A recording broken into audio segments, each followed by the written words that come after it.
Welcome to the third in a year-long series of Ideas in Action, Going Digital. You cannot escape these days media, employer and employee concerns summarized in the concept of the future of work. From about 2014, the major idea has been that automation and digitalization will likely lead to massive job losses. Yes, I know you've heard that one before. And historically, yes, most studies show that major technological innovations have created over time more job gains than losses. I have provided the detailed evidence against that dramatic job loss storyline, not least in a 2020 Journal of Information Technology article headed Robo-Apocalypse Cancelled, Reframing the Automation and Future of Work Debate. Our more recent research supports his argument and evidence, as do more recent 2020-2023 reports by international organizations and major consultancies. Basically, we should be worrying a lot less about job loss in the major global economies and a great deal more about the dramatic skill shifts needed to achieve the potential productivity, economic, environmental, and social gains from going digital.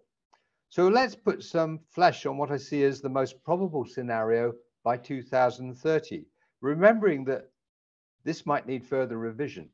Frankly, predicting beyond 5 years really does become speculation, though that does not seem to stop so-called futurists, often using methods slightly less reliable than looking at the stars, reading tea leaves, or the tried and tested one of dissecting chicken entrails, used by the ancient Romans in order, amongst other things, to pick the best time to fight a battle.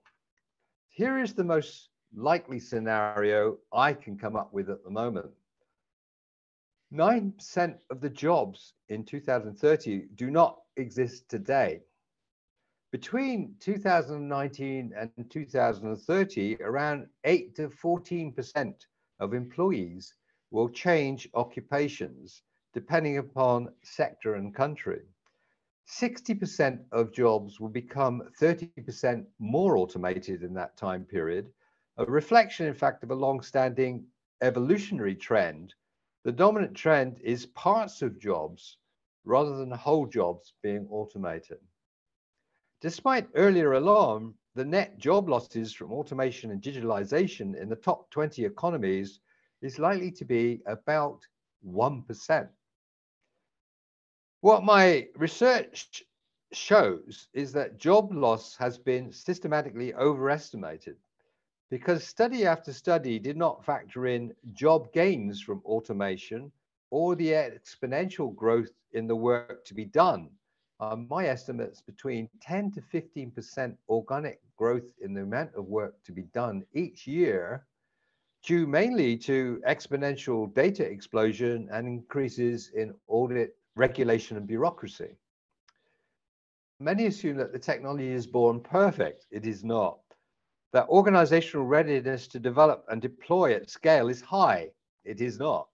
And assumed whole jobs rather than parts of jobs were going to be lost. The irony is that the evidence shows that these technologies are not being mainly utilized to cut headcount, but as a response to productivity shortfalls, failures to meet growth targets, and skills and labor shortages, and demographic trends of lower birth rates and aging populations.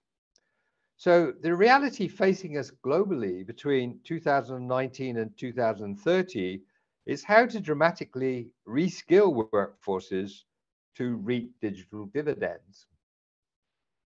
Let's look at the dominant trend here. I put up this diagram which shows the trend from low skills on the left-hand side towards medium to high skills on the right side. Some observations are pertinent. The first is that low skills will still be needed.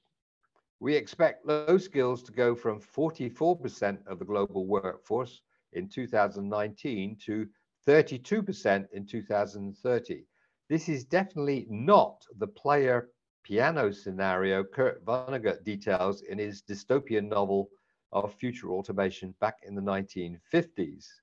It's widely quoted, and what it suggests is mass unemployment with governance by a technical elite. The second point, medium and high skills will be in great demand unless the global economy seriously tanks over several years and or government organizations, educational systems and individuals take responsibility for developing these. Note that it is not all cognitive and STEM skills. Distinctive human skills, things like critical thinking, empathy, motivation, tacit knowing, communication, flexibility, team building, creativity, experience, and understanding, will be invaluable, especially where they cannot be replaced by digital technologies, though there will be some inroads into these medium and high skills by automation. Fourth point is not widely understood as yet, but it is this. If workforce skills are not configured to develop and exploit these technologies, this will slow their adoption, at least in most organizations. The likelihood is that digital leaders will be in a better position to build and retain such skills and scoop up what they need at the going price from the rest of the global economy. This will exacerbate through skills the digital divide that already exists between digital leaders on one side and digital followers, laggards, and strugglers on the other. There are many suggestions for how to respond to this scenario that I have painted.